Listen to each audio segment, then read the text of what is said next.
Admiral Jake Morrison walked slowly across the metal floor of his ship's bridge and stopped in front of the large screen that showed the stars outside. The screen suddenly changed to show a message that had just arrived from deep space, and Jake felt his hands form tight fists as he read the words that appeared before him. Commander Lisa Grant sat at her station nearby and worked quickly to decode the alien message that had come from the Galactic Empire. Her fingers moved fast across the keyboard as she translated the strange symbols into words that humans could understand. When she finished reading the message, her face became very angry, and she looked up at Jake with worry in her eyes. The message was clear and simple, but also very threatening. The Zephyrian High Council, which ruled the Galactic Empire, was telling all humans on Earth that they had to surrender right away. The aliens wanted every human to become their slaves and work in dangerous mining colonies on distant planets where many would die from the hard work and bad conditions. Jake read the message again and saw that the Empire was giving Earth exactly 72 hours to agree to their demands. If humans did not surrender in that time, the Empire promised to send their warships to destroy every city on Earth and kill everyone who lived there. The aliens thought humans were so weak that they would be too scared to fight back. Captain Ryan Bell was on his own ship called the Shadow, which was built to be invisible to enemy sensors. He had been flying near Empire space for many months and listening to their radio messages without them knowing he was there. Ryan had learned that the Empire thought humans were very stupid and primitive people who could not build good weapons or fight well in space battles. The Empire leaders had talked about Earth like it was just another easy planet to conquer. They had only sent one small group of ships to handle what they called the Earth problem because they believed humans would give up without any real fight. Ryan knew this was a big mistake that would cost the Empire dearly. Dr. Patricia Woods worked in her laboratory on Earth, where she had been studying pieces of Empire technology that human spies had stolen over the past few years. She had discovered that Empire energy shields had a serious weakness that could be used against them. The shields were designed to stop weapons that other alien races used, but they had never been tested against the new hybrid technology that humans had secretly developed. Patricia smiled as she looked at her research notes because she knew something the Empire did not know. Human engineers had combined their own technology with stolen alien parts to create weapons that were completely different from anything the galaxy had ever seen before. The Empire shields would not be able to stop these new human weapons. Jake walked back to his command chair and sat down while thinking about all the preparation that had led to this moment. For 3 long years, humans had been working in secret to build a powerful fleet of warships. The ships were hidden in space where the Empire could not find them, and every vessel was equipped with advanced weapons and armor that would surprise any enemy. Lisa finished her work at the communication station and turned to face Jake with a serious expression on her face. She told him that the Empire message had been sent to every human colony and space station in the galaxy. The aliens wanted to make sure that all humans knew about the surrender demand and the terrible punishment that would come if they refused to obey. The Empire truly believed that humans were nothing more than a primitive species that had barely learned to travel between planets. They thought human technology was hundreds of years behind their own advanced systems, and that human soldiers would run away in fear when they saw Empire warships approaching their world. Jake stood up from his chair and walked to the window that looked out into space. He could see other human ships moving in the darkness, and he knew that each one carried brave men and women who were ready to fight for their freedom. The Empire had made a terrible mistake by threatening Earth, and they would soon learn that humans were not the weak creatures they believed them to be.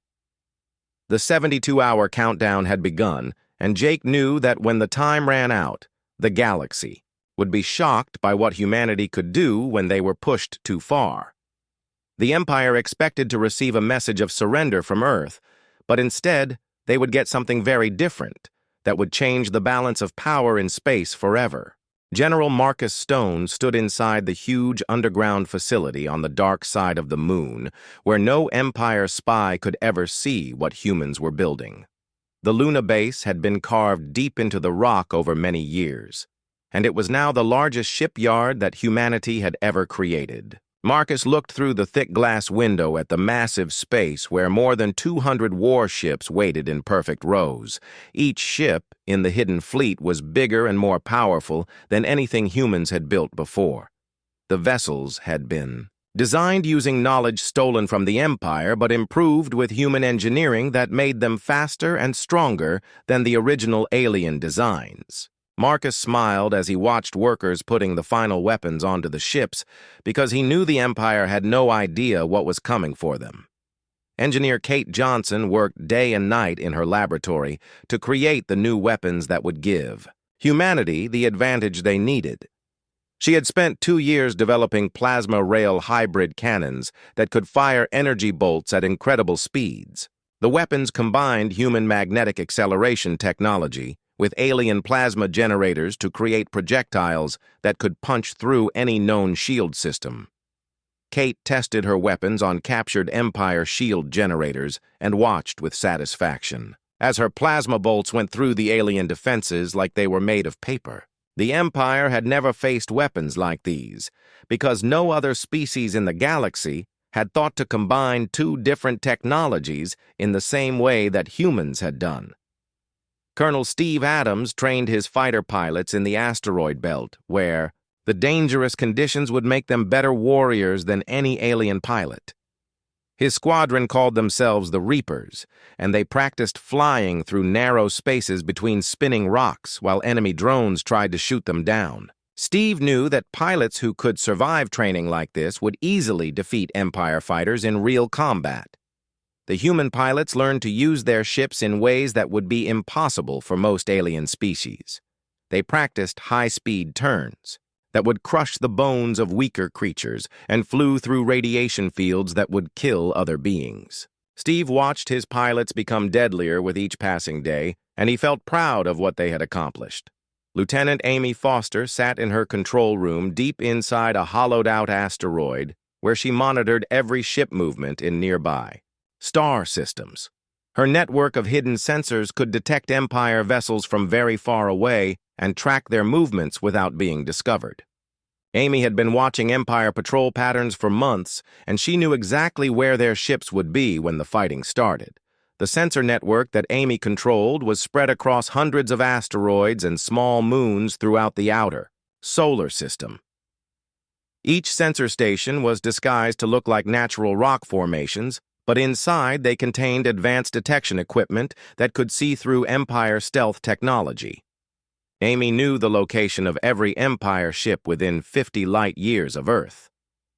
Dr. Helen Carter worked in her secret laboratory, where she had been developing new types of armor that would protect human ships from Empire weapons.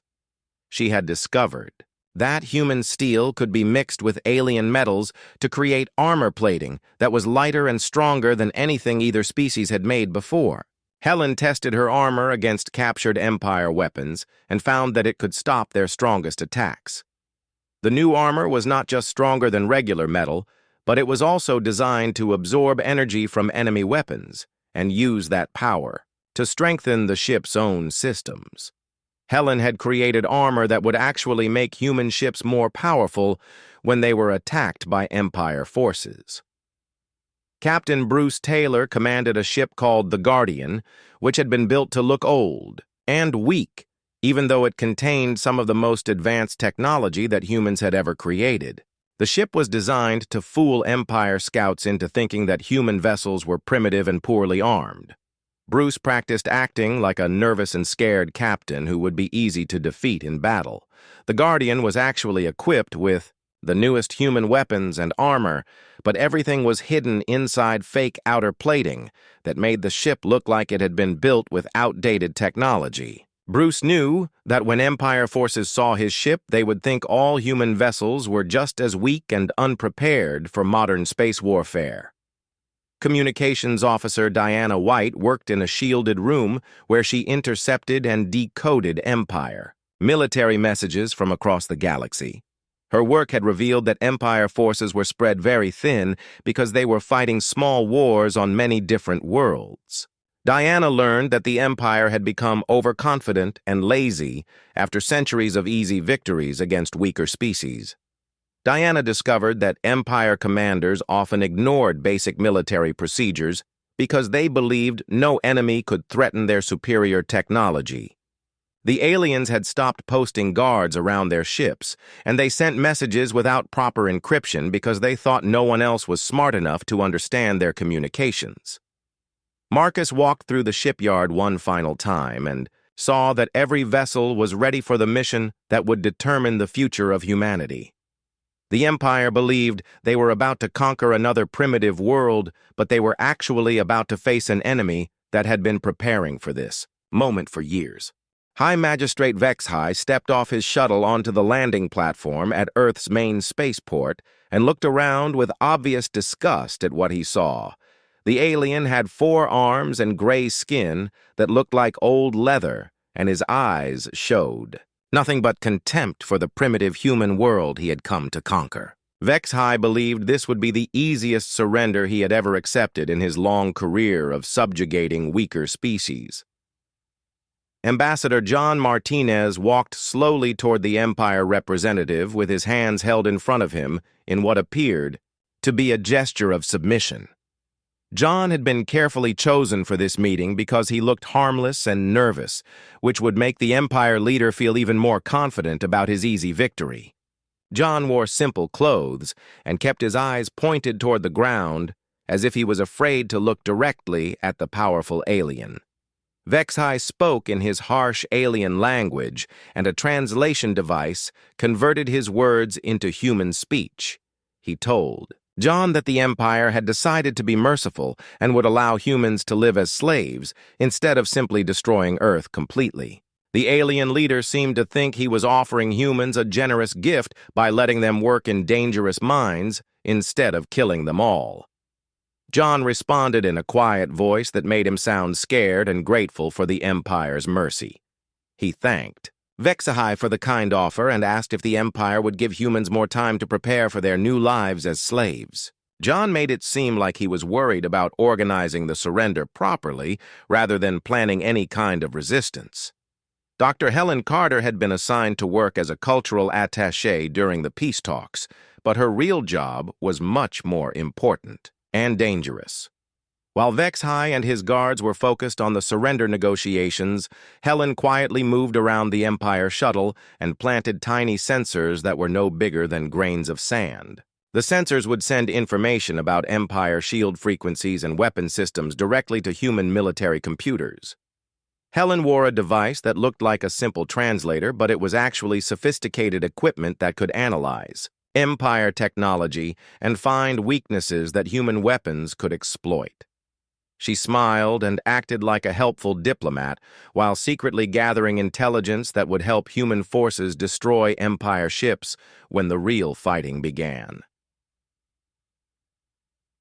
The Empire shuttle was much larger than any human spacecraft, and it was filled with advanced technology that the aliens used to intimidate primitive species. Helen walked through the ship's corridors and pretended to admire the alien artwork, while her hidden scanners recorded detailed information about Empire computers and defense systems. Captain Bruce Taylor brought his ship, the Guardian, to the meeting as Earth's supposed flagship, even though it was actually designed to look weak and outdated. Bruce acted like a nervous military officer who was completely outmatched by Empire technology, and he asked many questions that made him seem confused and unprepared for modern space warfare. Vexhai looked at the Guardian through his shuttle's windows and laughed at what he saw. The human ship appeared to be built with primitive technology and weak armor that would not survive even a single shot from Empire weapons. The alien commander felt even more confident that humans would be easy to defeat if they ever tried to resist. Bruce played his role perfectly by acting worried about his ship's capabilities and asking Vexhai for advice about how to improve human technology. The Empire leader enjoyed feeling superior, and he told Bruce many details about Empire weapons and shields without realizing that he was giving away important military secrets. Communications Officer Diana White sat in her hidden control room and listened to every word that was spoken during the peace talks. Her equipment could intercept Empire communications even when they thought their messages were secure and private. Diana learned the locations of Empire fleets throughout the galaxy and discovered that most of their forces were busy fighting small wars far away from Earth. Diana's intelligence gathering revealed that the Empire had sent only a tiny fraction of their military to handle the Earth situation because they believed humans posed no real threat. The aliens had become so arrogant and overconfident that they had forgotten basic military principles about never underestimating an enemy. The peace talks continued for several hours while Vexhai explained how humans would be divided into work groups and sent to different mining colonies across Empire space. The alien leader seemed to enjoy describing the harsh conditions that humans would face and the punishments that would be given to anyone who tried to resist or escape. John listened to these threats with the expression of fear and sadness that made Vexhai believe the human diplomat was completely defeated. The Empire leader felt so confident about his victory that he began sharing details about Empire military operations and the locations of important bases and supply depots. Helen finished planting all of her sensors throughout the Empire shuttle and returned to the main meeting room where she continued to act like a nervous cultural expert. Her hidden scanners had recorded enough information about Empire technology to give human engineers a complete understanding of their enemy's capabilities and weaknesses. As the day ended, Vexhai prepared to return to his ship with the expectation that humans would send their formal surrender message within the next few hours. The alien leader believed he had just completed another easy conquest, and he looked forward to adding Earth to the long list of worlds that had fallen before Empire power. John and Helen watched the Empire shuttle leave Earth's atmosphere, and they both knew that Vexhai had just made the biggest mistake of his life. The alien had completely underestimated human intelligence and determination, and he would soon learn that his easy conquest was actually going to be the Empire's worst military disaster. Admiral Jake Morrison stood on the bridge of his flagship and watched the countdown timer reach 0 as the Empire's 72-hour deadline expired. He had been waiting for this moment for 3 years, and now it was time to show the galaxy what humanity could do when they were pushed too far. Jake pressed a button on his command console and sent the signal that would change galactic history forever. Across 12 different star systems, human ships suddenly appeared out of nowhere, as their stealth systems deactivated all at the same time. The Empire forces that had been patrolling these systems were completely shocked to see enemy vessels materializing right next to their own ships. Many Empire captains thought they were seeing ghosts because their sensors had shown empty space. Just seconds before, Captain Nathan King commanded the Vengeance, which was one of the most advanced ships in the human fleet. His vessel used new stealth technology that could make it completely invisible to Empire sensors, and Nathan had positioned his ship directly behind the Empire's largest battlecruiser. When the Vengeance decloaked, the Empire crew saw a human warship pointing its weapons at them from point-blank range. Nathan opened fire with his plasma rail cannons before the Empire ship could even raise its shields, and the alien vessel was torn apart by weapons that were far more powerful than anything they had ever faced. The Empire battlecruiser exploded in a massive fireball that lit up the entire star system and sent a message to every Empire force that humanity was not going to surrender. The shock on alien faces was transmitted across their entire communication network, as Empire commanders tried to understand how human ships had appeared in so many different locations at the same time. The aliens had believed that humans barely had the technology to travel between planets, but now they were seeing advanced warships that could become invisible and strike without warning. Commander Ashley Brooks controlled the heavy destroyer Thunder, which had been designed to fight multiple enemy ships at the same time. Her vessel was equipped with new armor that had been created by mixing human steel with alien metals to produce protection that was stronger than anything either species had made before. Ashley smiled as she watched Empire weapons fire bounce harmlessly off her ship's hull. The Thunder engaged 3 Empire vessels simultaneously, and Ashley's crew worked with perfect coordination to destroy their enemies one by one. The human ship's superior armor absorbed Empire attacks, while its powerful weapons systematically dismantled the alien vessels. Ashley had trained her crew for years, and now their hard work was paying off in the most important battle of their lives. Empire commanders sent desperate messages to their headquarters asking for reinforcements, but they soon learned that human fleets had appeared throughout Empire space at the same time. The aliens realized that they were not just facing a single attack, but a coordinated assault that had been planned down to the smallest detail. Major Tony Garcia led his fighter squadron through Empire defensive formations, like they were standing still, and his pilots moved with a speed and skill that no alien pilot could match. The human fighters had been designed to take advantage of Earth's diverse atmospheric conditions, and they could perform maneuvers that would be impossible for pilots from other worlds. Tony's squadron had trained in Earth's mountains, where the thin air and dangerous weather had made them stronger and faster than any Empire pilot. They flew through asteroid fields and radiation storms that would kill most alien species, and now their superior training was giving them a huge advantage in the space battle.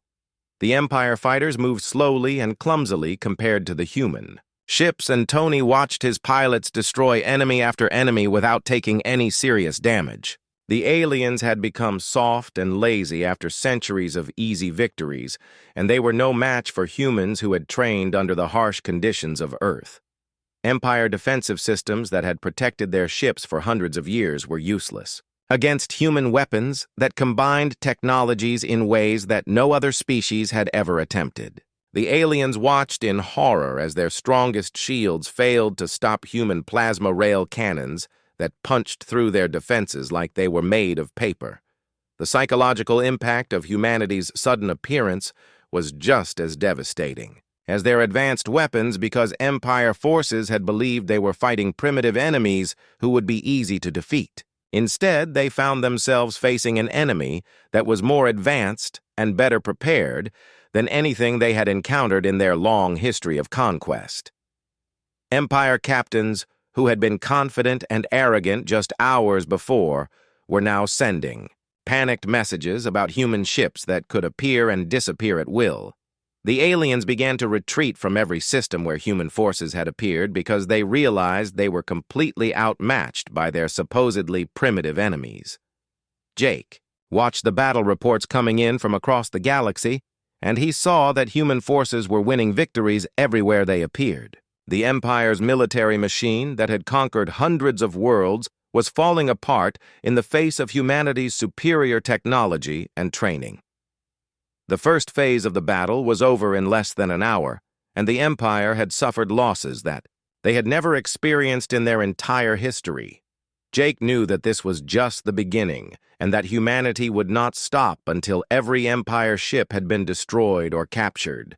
The aliens had made the mistake of threatening Earth, and now they would pay the price for their arrogance and cruelty. Engineer Sandra Lee watched from the bridge of her ship as her quantum disruption torpedoes struck the Empire's main battle fleet and caused massive explosions that could be seen from hundreds of miles away. The new weapons that Sandra had designed worked by overloading Empire power cores and causing their own energy systems to destroy them from the inside. Entire Empire fleets were being disabled by weapons that turned their advanced technology against them. The quantum torpedoes created chain reactions that spread from ship to ship as Empire vessels lost control of their power systems and began exploding one after another. Sandra had spent months studying Empire energy technology, and she had found a way to make their ships destroy themselves with their own power sources. The aliens watched in horror as their most powerful warships became floating wreckage in a matter of minutes. Admiral Kevin Murphy commanded the second wave of human ships that had been held in reserve until the Empire's initial shock wore off. Kevin's fleet emerged from hyperspace just as Empire commanders were trying to reorganize their forces, and the sudden appearance of even more human vessels completed the psychological destruction of their enemies' morale.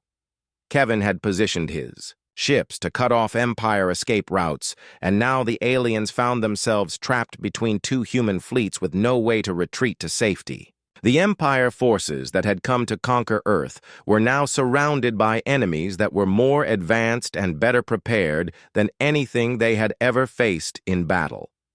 The second wave of human ships was equipped with even more advanced weapons than the first fleet, and Kevin's vessels began destroying Empire ships so quickly that alien commanders could not even count their losses.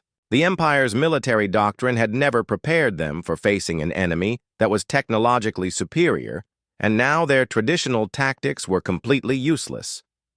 Dr. Michelle Turner sat in her communication center aboard the Oracle and monitored alien radio transmissions from across the galaxy as Empire forces tried desperately to understand what was happening to them. Michelle listened to Empire commanders reporting that their fleets were being destroyed by mysterious human ships that seemed to appear out of nowhere and disappear just as quickly. The Empire communication networks were filled with panic as alien officers reported impossible events like human ships that could become invisible and weapons that could destroy entire fleets with single shots. Michelle heard Empire admirals ordering retreats from every system where human forces had appeared because they realized their technology was no match for humanity's advanced weapons. Michelle recorded Empire messages that revealed the complete collapse of their military command structure as officers abandoned their posts and fled toward the galactic core.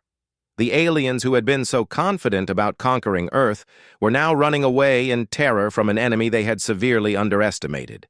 Colonel Frank Davis led human ground forces in liberating the mining colonies where Empire forces had been holding human prisoners for years. Frank's Marines were equipped with advanced armor and weapons that made them nearly invincible against Empire ground troops who had never faced enemies with such superior equipment and training. The Empire soldiers who guarded the mining colonies were no match for human Marines who had trained under Earth's harsh conditions and learned to fight in environments that would kill most alien species. Frank watched his troops move through Empire positions like unstoppable forces of nature, and he felt proud of what human determination and technology could accomplish. Frank's Marines freed thousands of human prisoners who had been captured during Empire raids on Earth's outer colonies, and these rescued people provided valuable intelligence about Empire military bases and supply lines. The information helped human forces plan attacks that would completely destroy the Empire's ability to continue fighting. The liberation of human prisoners also sent a powerful message throughout the galaxy that humanity would never abandon their people and would hunt down anyone who tried to harm Earth's citizens. Frank made sure that news of the rescues reached every corner of Empire space so that aliens would know the price of threatening humanity. Empire civilian populations began fleeing their homeworlds as news of military defeats spread through their territory and panic took hold of entire star systems. The aliens who had supported the Empire's conquest of weaker species were now terrified that humans would seek revenge for years of cruelty and oppression. The Empire's economy began collapsing as trade routes were cut off by human forces, and supply ships were captured or destroyed before they could reach their destinations. The alien civilization that had ruled the galaxy for centuries was falling apart in just a few weeks because they had made the mistake of threatening Earth. Empire leaders who had ordered the attack on humanity were now hiding in fortified bunkers, as their own people turned against them and demanded that they surrender to the humans before more damage could be done. The political structure of the Empire was crumbling as quickly as their military forces. Human ships appeared in orbit around the Empire's most important worlds and broadcast messages, demanding immediate surrender or face complete destruction. The aliens who had given Earth 72 hours to surrender were now being given the same ultimatum by an enemy that had proven they could back up their threats with overwhelming force. The battle for galactic freedom was essentially over, and humanity had won a victory so complete that it would be remembered for thousands of years. The empire that had threatened to enslave all humans was now begging for mercy from the species they had tried to conquer, and the balance of power in the galaxy had shifted forever in favor of Earth. 3 weeks after the human fleet had emerged from hiding and shocked the galaxy with their devastating victory, Admiral Jake Morrison stood in the main conference room aboard his flagship and watched as Empress Zalthara signed the formal surrender document that would end the Galactic Empire forever. The alien ruler's 4 arms trembled as she realized how completely wrong she had been about humanity's capabilities and intentions. Empress Zalthara had ruled the empire for over 200 years and had conquered dozens of worlds during her reign, but she had never faced an enemy like humanity before. The aliens had always defeated their opponents through superior technology and overwhelming numbers, but humans had turned both of those advantages against them, using intelligence and creativity that no other species possessed. The surrender ceremony was broadcast throughout the galaxy so that every alien civilization would know that the Empire's reign of terror had finally ended, and that humans were now the dominant military power in this region of space. Jake made sure that the message reached every corner of known space, because he wanted all species to understand that Earth would protect them from future oppression. The surrender document gave humanity control over all former Empire territory, and made Earth the new capital of what would become a much more peaceful and fair galactic government. Jake had no interest in becoming a conqueror like the Empire leaders, but he knew that humans would need to maintain military strength to prevent other aggressive species from trying to fill the power vacuum. Captain Laura Hill was chosen to serve as the first human governor of the former Empire capital world because of her experience in both military strategy and diplomatic relations. Laura had spent years studying alien cultures, and she understood how to manage the transition from empire rule to human leadership without causing unnecessary suffering for civilian populations. Laura's first priority was establishing a new government that would treat all species fairly and give them representation in galactic affairs, instead of simply ruling them through fear and violence like the Empire had done. She worked with alien leaders who had opposed the Empire to create a system that would prevent future wars and promote cooperation between different worlds. The new galactic government was based on principles of freedom and equality that humans had learned from their own history of struggle against oppression. Laura made sure that every species had the right to govern their own worlds as long as they did not threaten their neighbors or engage in slavery and other crimes against basic dignity. Commander Alex Gray was put in charge of establishing humanity's new Deep Space Patrol network that would monitor the galaxy for potential threats and ensure that no aggressive species could build military forces large enough to challenge the new peaceful order. Alex's ships carried the most advanced sensors and weapons that human technology could produce. The patrol network used human stealth technology to monitor alien activities without being detected, and Alex's forces could respond to any threat within hours instead of the weeks or months it had taken Empire forces to react to problems. The new system was designed to prevent wars before they could start, rather than simply winning them after they had already begun. Alex made sure that his patrol ships visited every inhabited system on a regular basis, so that alien populations would know that humans were watching and protecting them from potential aggressors. The presence of human forces helped maintain peace and gave smaller species confidence that they would not be conquered by their more powerful neighbors. Dr. Robert Chen made an amazing discovery while studying ancient ruins on a planet near the galactic core that suggested humans were not originally from Earth, but were actually descendants of an advanced species that had once ruled this region of space thousands of years ago. The ruins contained writing and technology that showed clear connections to human culture and science. Robert's research revealed that the ancient human civilization had been destroyed by a great disaster that had scattered the survivors across the galaxy and erased most records of their existence. The humans who had ended up on Earth had gradually forgotten their origins and rebuilt their civilization from almost nothing over many generations. The discovery explained why human technology had been so effective against Empire weapons and why human tactics had been superior to alien military strategies. Humans were not primitive newcomers to the galaxy, but were actually the descendants of its former rulers returning to reclaim their rightful place among the stars.